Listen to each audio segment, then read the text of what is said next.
దేవునికి స్తోత్రములు. ప్రభు పేరిట ఈ కార్యక్రమం వీక్షిస్తున్న ప్రియ దేవుని జనాంగమా, మీ అందరికీ నా హృదయపూర్వకమైన శుభవందనాలు తెలియపరచుకుంటూ ఉన్నాం.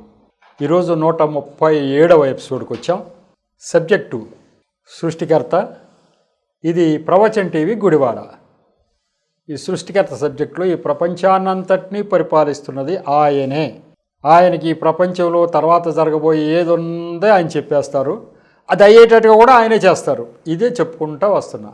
ఈ సందర్భంగానే ఆయన ఏదంటే అది జరిగేటట్టుగా అది ఆయనే చూస్తాడు.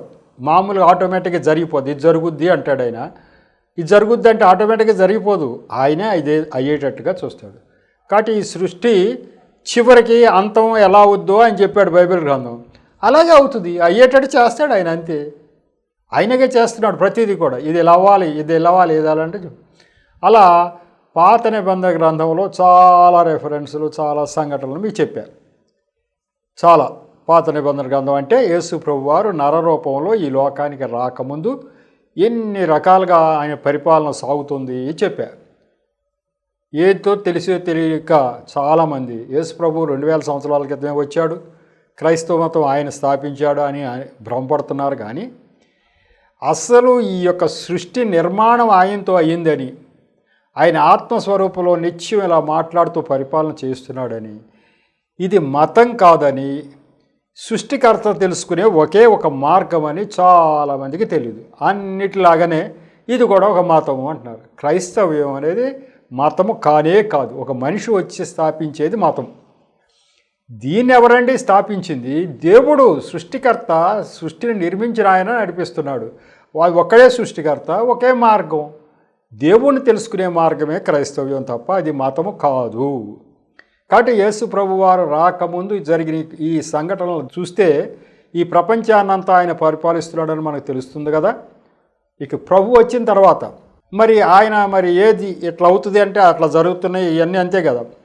ఇట్లాంటివే తీసుకున్నారు. ప్రభు వచ్చి ఆయన ఎన్నో చెప్పారు, రివైజ్ చేశారు. పాత ఆజ్ఞలు చాలా మట్టుకు మార్చారు, చాలా మట్టుకు మార్చి మన ఆ కాడి సులువు చేశారు మన మీద.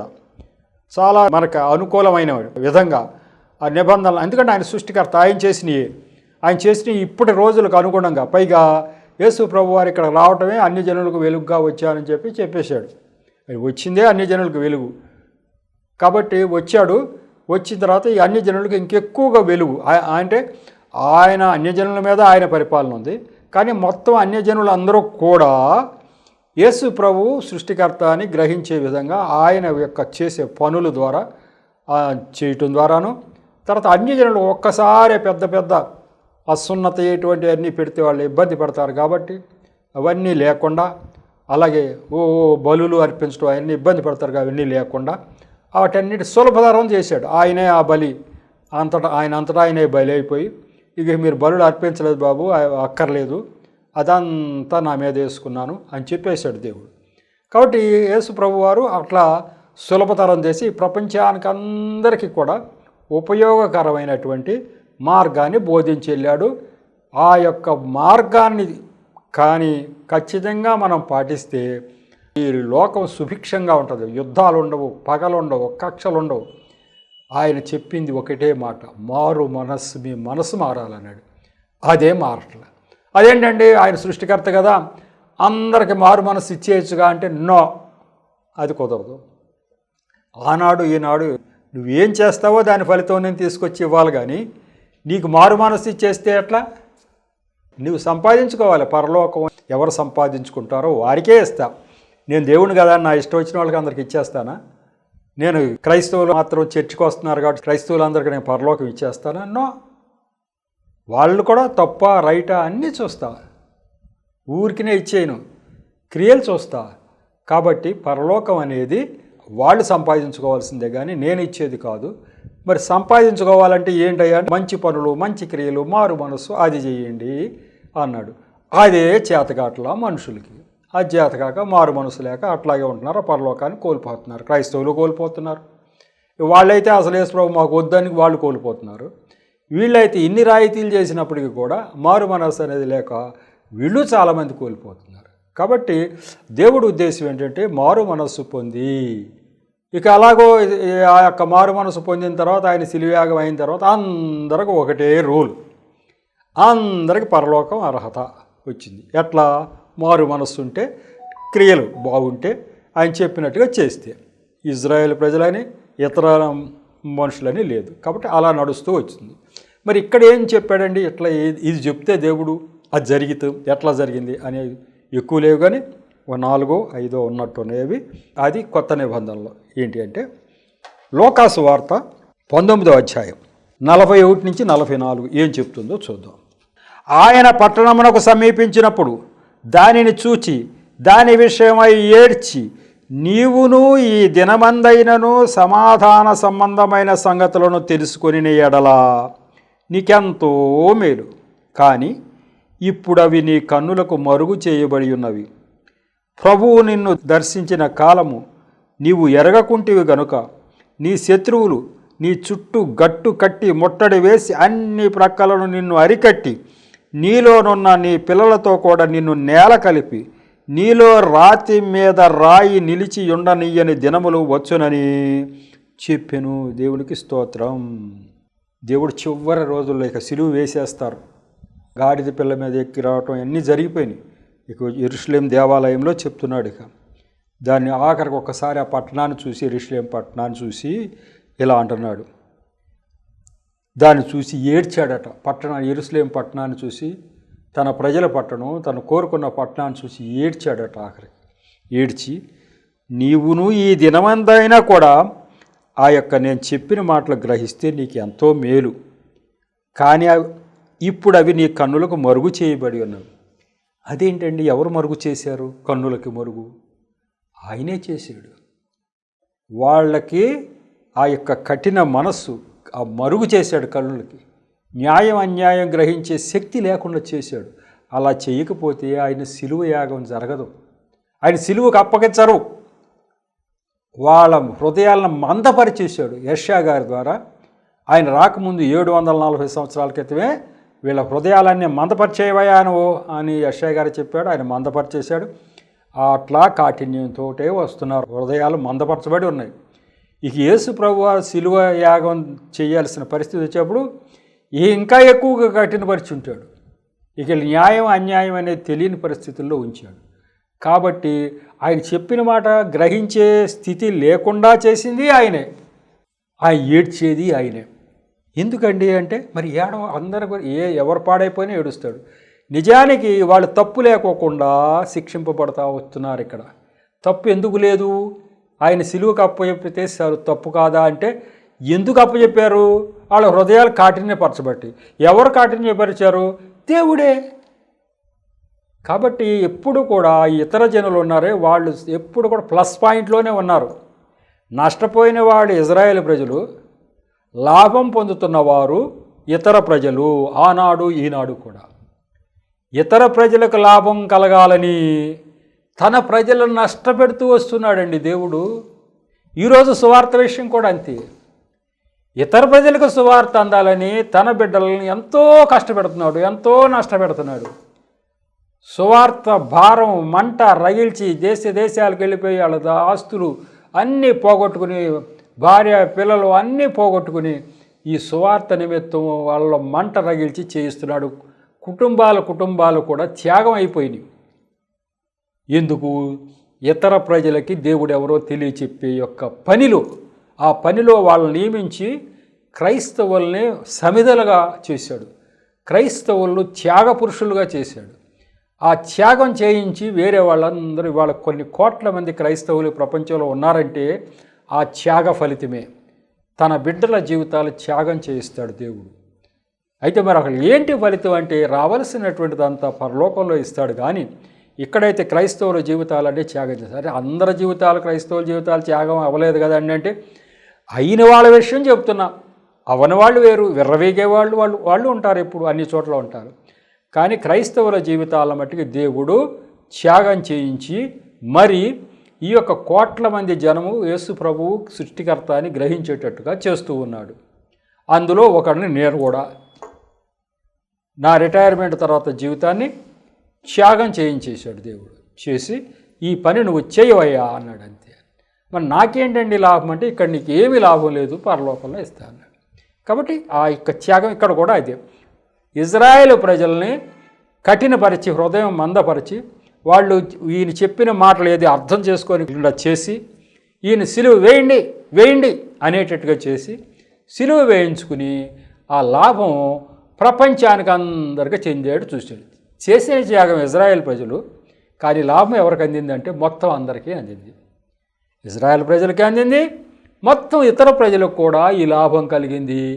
ఇక్కడ దీని గురించి నష్టపోయిన వాడు ఎవడా అంటే ఇజ్రాయేల్ ప్రజలే ముందు నష్టపోయారు. దీని గురించి ఏమైనా చెల్లించారా ఇతర జనులు? ఏమైనా వాళ్ళు శ్రమపడ్డారా? ఏమీ లేదు. శ్రమపడిన వారు ఇజ్రాయేల్ ప్రజలు, కానీ లాభం అనుభవించేది ఇతర జనులు కూడా.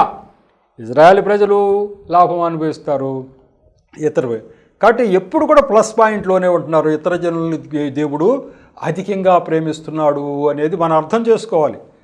ఇతర జనులని అధికంగా ప్రేమిస్తున్నాడు. వాళ్ళకి పెద్ద రవ్వంత కష్టం కలక్కోకుండానే మొత్తం అంతా వాళ్ళకి రావాల్సిందంతా వచ్చే విధంగా ఏర్పాటు చేస్తూ ఉన్నాడు దేవుడు.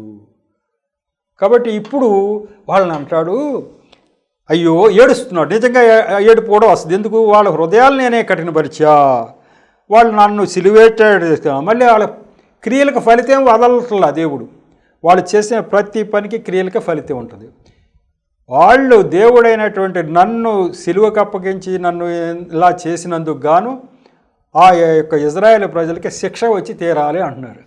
కఠినపరిచినప్పటికీ కూడా శిక్ష మటుకి తప్పదు. న్యాయం న్యాయమే. కాబట్టి మీరు చేసిన పనికి మీకు శిక్ష వస్తుంది అని చెప్తూ ఏడుస్తున్నాడు ఆ రోజు. ఇక ఆయన సిలువ ఎక్కే ముందు ఆయన చూసి ఏడుస్తున్నాడు.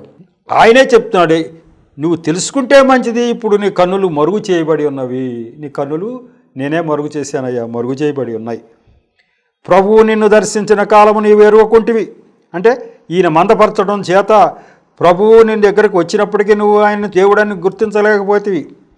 కనుక నీ శత్రువులు నీ చుట్టూ గట్టు కట్టి ముట్టడి వేసి అన్ని పక్కలను నిన్ను అరికట్టి నీలోనున్న నీ పిల్లలతో కూడా నిన్ను నేల కలిపి నీలో రాతి మీద రాయి నిలిచి ఉండనయ్యని దినములు వచ్చునని చెప్పాను.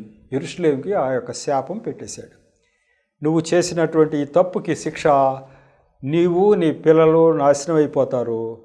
రాతి మీద రాయి నిలవకుండా యెరూషలేము నాశనం అయిపోద్ది అని చెప్పాడు. ఎప్పుడు జరిగింది ఇది అని అంటే ప్రభువారు ఇక సిలువ ఎక్కుతారు. మరి క్రీస్తు శకం 30 అని ఒక లెక్క ఉంది. ఆయన పుట్టుక అవన్నీ లెక్కల ప్రకారం చూస్తే పుట్టింది క్రీస్తు పూర్వం 4వ సంవత్సరం అనే లెక్క ఉంది. ఆయన 33.5 సంవత్సరాలు జీవించాడు. క్రీస్తు శకం 30లో ఆయన సిలువ ఎక్కినట్టు లెక్కలు ఉన్నాయి. కాబట్టి క్రీస్తు పూర్వం 30లో సిలువ ఎక్కే ముందు ఈ యొక్క మాట చెప్పాడు. మరి ఎప్పుడు అమలుపరచబడింది? ఖచ్చితంగా 40 సంవత్సరాలకి క్రీస్తు శకం 30లో ప్రభువారు ఈ శాపం ఇచ్చారు వాళ్ళకి. నీ ఇక్కడ రాయి మీద రాయి నిలవకుండా యెరూషలేము నాశనం చేయబడుతుంది అన్నాడు. అట్లాగే నాశనం చేయబడేది చేశాడు. మరి అన్నమాట జరిపించేది కూడా ఆయనేగా. టైటస్ అనేటువంటి చక్రవర్తి, రోమన్ చక్రవర్తులు వాళ్ళంతా పరిపాలిస్తున్నారు కదా ఆ రోజుల్లో. ఆ తర్వాత రోజుల్లో 40 సంవత్సరాలకి టైటస్ అనే చక్రవర్తి, రోమన్ చక్రవర్తి. మరి దేవుడు ఆయన మనసు అట్లా చేయించాడు.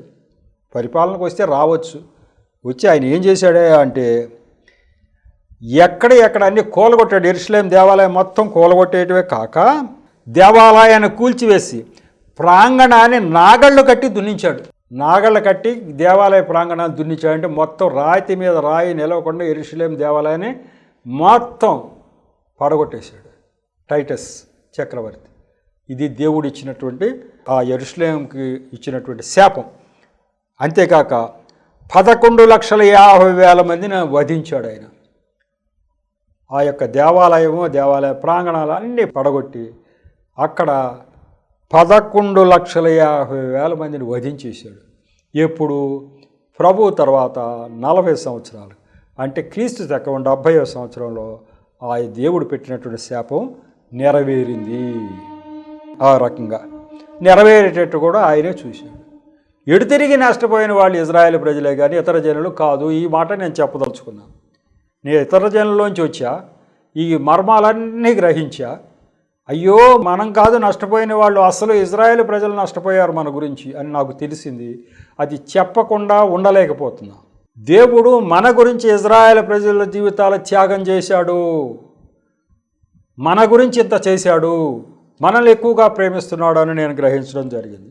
కాబట్టి ఇజ్రాయేల్ ప్రజల మనసులు మందపరిచి వాళ్ళు తప్పు పనులు చేసి మళ్ళీ తప్పు చేసినందుకు శిక్ష కూడా ఇక్కడ విధించాడు.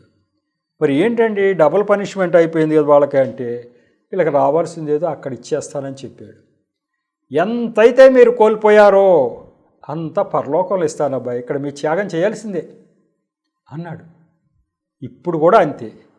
అనేక మంది క్రైస్తవ భక్తులు వాళ్ళ జీవితాలు త్యాగం అయిపోతున్నాయి, కానీ ఇంతకంటే ఎక్కువ పరలోకంలో ఇస్తా అన్నాడు. అట్లా నాకు కూడా వాగ్దానం చేశాడు దేవుడు. దీన్ని బట్టి అర్థమయ్యేది ఏంటంటే, దేవుడు తన ప్రజలను ఇబ్బంది పెట్టిన ఇతర జనులకే లాభం చేకూర్చడానికి ఆ పనులన్నీ చేస్తున్నాడు అని గ్రహించి, ఆ విషయం వాళ్ళు గ్రహించేట్టు చేస్తే ఖచ్చితంగా దేవుడు వాళ్ళు తెలుసుకుంటారు. ఇంత లోతుగా మనం చెప్పకపోతే వాళ్ళు గ్రహించరు. అందుకని లోతుగా చెప్పవయ్యా అని నాకు చెప్పాడు దేవుడు. మీకు చెబుతున్నా, మీరు కూడా చెప్పడానికి దేవుడు ఏర్పాటు చేస్తాడు. మీరు కూడా చెప్పడానికి తగిన ప్రేరణ చేస్తాడు. ఇది వాళ్ళ హృదయాల్లో, అన్యజనులు ఇతర జనుల హృదయాల్లో ఇదిగో దేవుడు మనకి న్యాయమే చేశాడు, దేవుడు మన మేలు కొరకే చేశాడు, దేవుడు మన కొరకే శ్రమిస్తూ ఉన్నాడు ఆనాడు ఈనాడు కూడాని వాళ్ళు గ్రహించేటట్టుగా చేస్తే అది వాళ్ళకి ఉపయోగపడుతుంది. వాళ్ళు సరైన నిర్ణయం తీసుకుంటారు. నిర్ణయం విషయంలో మళ్ళీ దేవుడేం పూసుకోడు. ఏ నిర్ణయమైనా నువ్వే తీసుకోవాలి, దానికి ఫలితం మాత్రమే నేను ఇస్తా అని చెప్పాడు. నిర్ణయం ఇదే, ఫలితం ఇచ్చేది నేను. కాబట్టి ఆ మంచి నిర్ణయం తీసుకునేటట్టుగా మనం అందరూ చేద్దాం. తర్వాత యోహాను సువార్త 16వ అధ్యాయం 7వ వచనం 13, 14 వచనాలు ఇంకొక మంచి వాగ్దానం చేశాడు దేవుడు. ఆ వాగ్దానం ఏంటి, అది ఎప్పుడు నెరవేరింది దానికి వద్దాం. 7వ వచనం ఏంటో ముందు చూద్దాం. అయితే నేను మీతో సత్యము చెప్పుచున్నాను, నేను వెళ్ళిపోవటం వలన మీకు ప్రయోజనకరము, నేను వెళ్ళని ఎడల ఆదరణకర్త మీ యొద్దకు రాడు, నేను వెళ్ళిన ఎడల ఆయనను మీ యొద్దకు పంపుదును అన్నాడు. ఆఖరి రోజుల్లో శిలువ యాగంకి ముందు, శిలువ యాగం జరిగే కొద్ది ముందు చెప్పినటువంటి మాటలు ప్రభువారు ఏమంటున్నాడంటే, వీళ్ళంతాకి మీరు పెద్దగా బాధపడవద్దు, నేను వెళ్ళిపోతున్నాను, నేను తండ్రి దగ్గరికి వెళ్ళిపోతున్నాను అబ్బాయి అని చెప్తూ నేను మీతో సత్యం చెప్తున్నాను, నేను వెళ్ళిపోవటం వల్ల మీకు ప్రయోజనం అబ్బాయి అన్నాడు. నేను వెళ్ళిపోవటం అంటే అర్థం ఏంటి? చనిపోవటం. నేను చనిపోవటం వల్ల నన్ను చంపుతారు అని చెప్తున్నాడు కదా.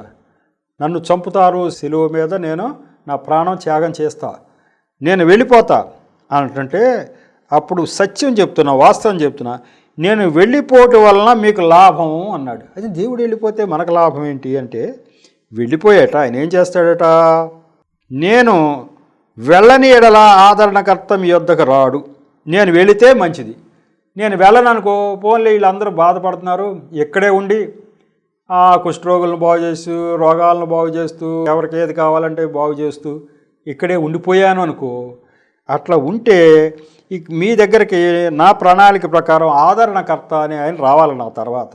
ఆయన రాడు నేను వెళ్ళేంతవరకు కూడా.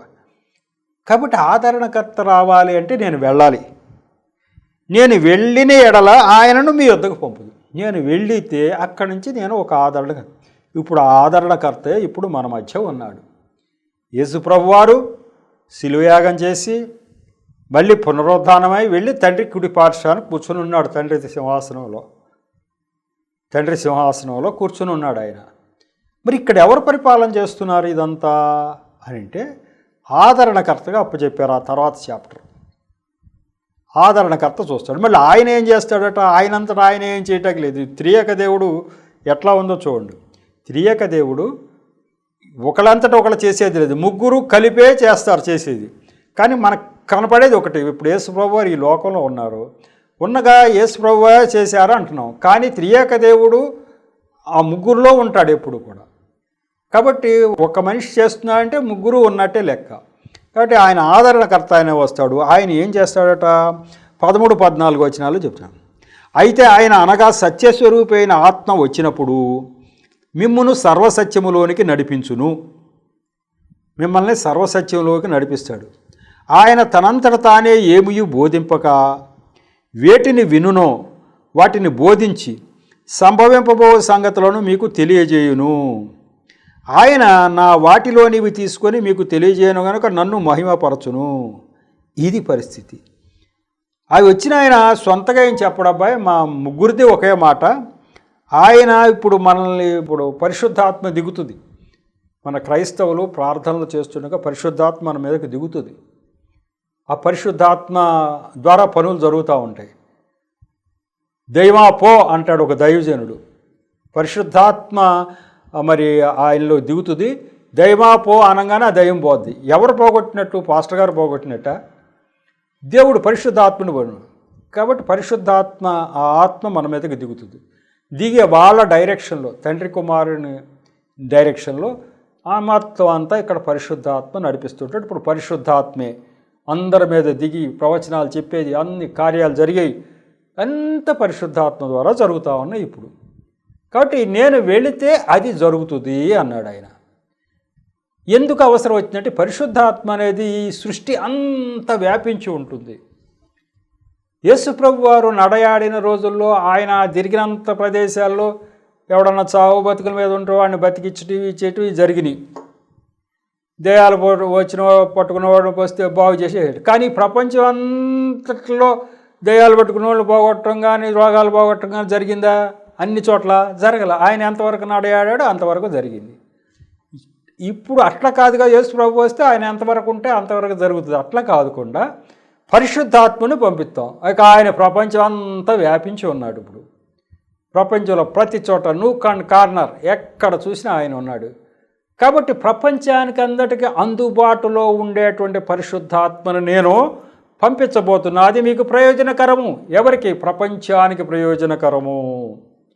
ఆయన వెళ్ళిపోవటం వల్ల, శిలువ్యాగం చేసి వెళ్ళిపోవటం వల్ల ప్రపంచానికి అంతటికీ ప్రయోజనకరం.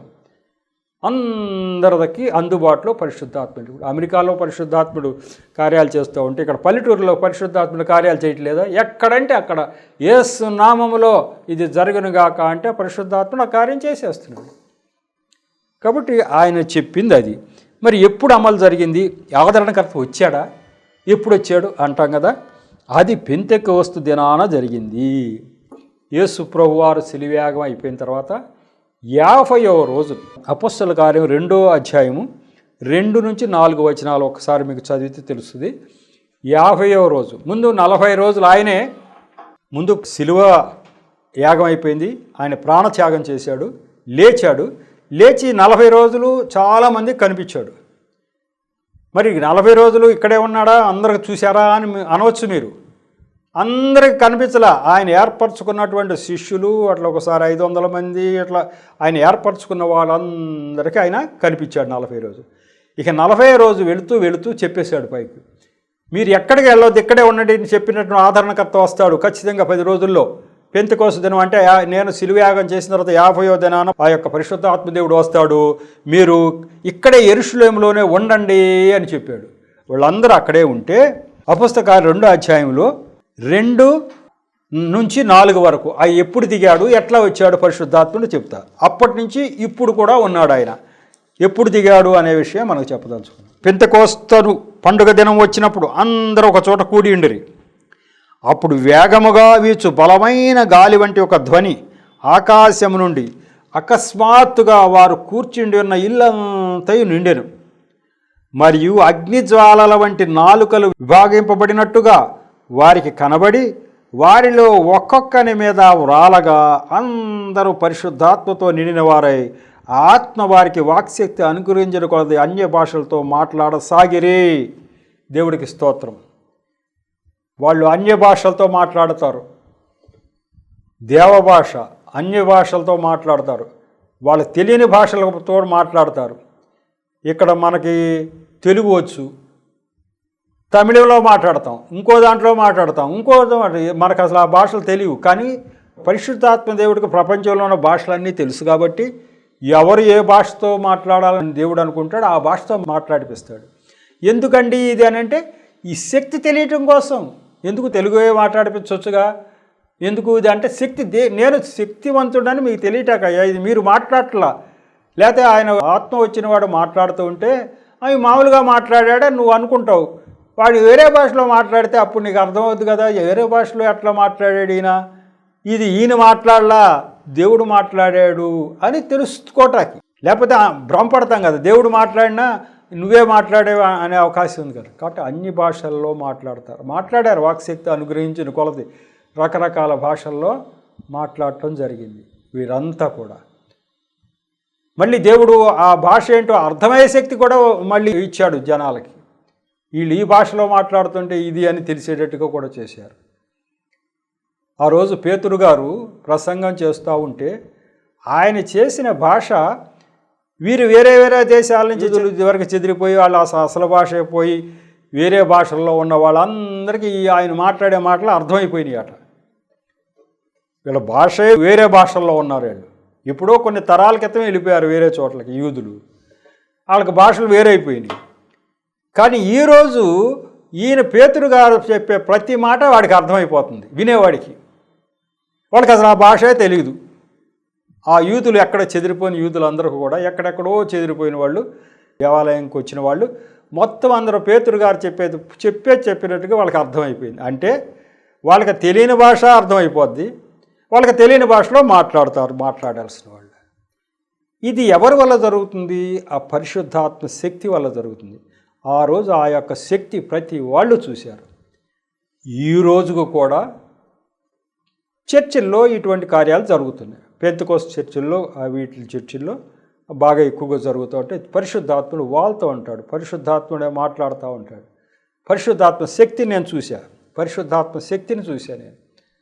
అసలు ఒక దైవజనుడు ఇట్లా చెయ్యి చూపిస్తే మొత్తం అందరూ పడిపోయారు, నేను చూశాను. అట్లా శక్తి ప్రదర్శించడు. దీంట్లో ఏదో వచ్చింది పోయిందని కాదు, శక్తి ఎట్లా వస్తుంది, అది ఎట్లా పడిపోతున్నారు అంటే దేవుడి శక్తి నిరూపణ కాబట్టి అట్లా ఆ రకంగా. అది తెలుసో తెలియకో చాలామంది మళ్ళీ ఆ శక్తి లేని వాళ్ళు దాన్ని విమర్శిస్తారు, అది వేరు. అందరికీ ఉండదు, కొంతమందికి ఒక్కొక్కరికి ఒక్కొక్క శక్తి ఇస్తాడు దేవుడు. ఆ శక్తి ఉన్నవాళ్ళు అది ప్రదర్శిస్తారు. ఓహో ఇది దేవుడు చేసిన కార్యం అని తెలియటానికి. దైవా పోని అందరూ పాస్టర్లు అంటే పోతుందా? పోదు. కొంతమందికి అవుతుంది ఆ శక్తి, కొంతమందికి ఇస్తాడు దేవుడు. వాళ్ళకి ఇచ్చిన వాళ్ళ మటుకు అది ఆ శక్తి ఉంటుంది, లేని వాడికి లేదు. అంతేగాని వాళ్ళకు ఉంది వీళ్ళకి. ఇదంతా మనకి దేవుడు ఎవరిని ఏర్పరచుకుంటే వాళ్ళని ఏం చేయాలో అదే వాడతాడు. ఎవరు ఏ రూపంలో ఏ కార్యాలు చేయాలో మాట్లాడుతాడు. కాబట్టి ఇది 50 రోజులకు జరిగిపోయింది కదా. చెప్పిన తర్వాత దేవుడు ఏం చెప్పాడు? నేను వెళ్ళిపోతున్నా, ఓహో ఆదరణకర్తను పంపిస్తా అన్నాడు. 50వ రోజున ఆదరణకర్త వచ్చినట్టుగా మనకు రుజువులు ఉన్నాయి. ఆ రోజు రావటం, ఆ రోజు జరగటం, ఆ సంఘటన అంతా తర్వాత వచ్చిన నిండా అది వేరే వేరే భాషలు మాట్లాడుకునే వాళ్ళందరికీ అవన్నీ తెలిసిపోయి ఆశ్చర్యపోయారు, ఏంటి ఇదంతా అని చెప్పి. కాబట్టి దేవుడు చెప్పిన మాట 50 రోజులకు జరిగింది. ఇకపోతే అపొస్తలుల కార్యములు 21వ అధ్యాయం 10-11 వచనాలు. ఇప్పుడు ఈ ఎపిసోడ్లో టైం సరిపోకపోవచ్చు, కానీ చదివిన తర్వాత ఎక్స్ప్లెయిన్ చేయడం తర్వాత ఎపిసోడ్కి తీసుకెళ్తాం. మేము అనేక దినములు అక్కడ ఉండగా అగబు అని ఒక ప్రవక్త యూదయ నుండి వచ్చెను. అతడు మా యొద్దకు వచ్చి పౌలు నడికట్టు తీసుకుని తన చేతులను కాళ్లను కట్టుకుని, యెరూషలేములోని యూదులు ఈ నడికట్టు గల మనుషుని ఎలాగూ బంధించి అన్యజనుల చేతికి అప్పగింతురని పరిశుద్ధాత్మ చెప్పుచున్నాడనెను. పౌలు గారు ఆ సువార్త నిమిత్తం అన్ని ఊళ్ళన్నీ తిరిగేసి ఎఫెసీ దగ్గర నుంచి బయలుదేరి వచ్చేస్తున్నాడు యెరూషలేముకి. ఆత్మ యందు బంధింపబడిన వాడు ఆయన, నేను యెరూషలేముకి వెళుతున్నా అంటాడు. ఆత్మ ఆయన తోసుకెళ్తుంది, నువ్వు యెరూషలేముకి వెళ్ళాలి అని చెప్పి. ఎందుకు? నిన్ను యూదులందరూ పట్టుకుని బంధించాలి అనే ఉద్దేశం దేవుడికి. కాబట్టి రావాలని వస్తూ ఉంటే మధ్యలో ఒక ఫిలిప్పు ఆయన ఉండే ఊరికి వచ్చారు వాళ్ళు. ఫిలిప్ అనే ఊరు ఎక్కడది? కైసరియా ఆ ఊరు. దీని ఎక్స్ప్లెనేషన్ తర్వాత దాంట్లో చెప్తాను, ఇది ఇప్పుడే అవ్వదు కాబట్టి తర్వాత దాంట్లో చెప్తాను. కైసరియా వచ్చి ఫిలిప్ అనేటువంటి సువార్తికుడి ఇంట దిగినప్పుడు జరిగినటువంటి సంఘటన ఇది. ఆ సంఘటనలో అగబు అనే ప్రవక్త ఏదో చెప్పాడు. ఏం చెప్పాడు, మళ్ళీ ఎప్పుడు జరిగింది, ఎలా జరిగింది అనేది మనం తర్వాత ఎపిసోడ్లో చెప్పుకుందాం. దేవుడి యొక్క మాటలు దీవించునుగాక. చిన్న ప్రార్థన చేసి ముగిస్తా. కృపగల దేవా, మహాపరిశుద్ధుడా, ప్రేమగల తండ్రి, ప్రభా మీకు వందనాలు స్తోత్రాలు చెల్లించుకోండి. ఈరోజు ఈ యొక్క 137వ ఎపిసోడ్ను కూడా తగిన నడిపింపు నాకు దయచేశారు. నన్ను బరుగుపరిచి నా నోటి ద్వారా మాట్లాడారు.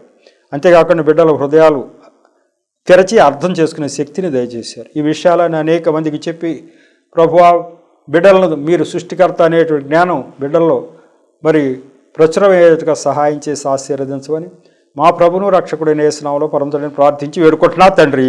ఆమేన్. మరొకసారి మీ అందరికీ నా వందనాలు తెలుపుతున్నాను.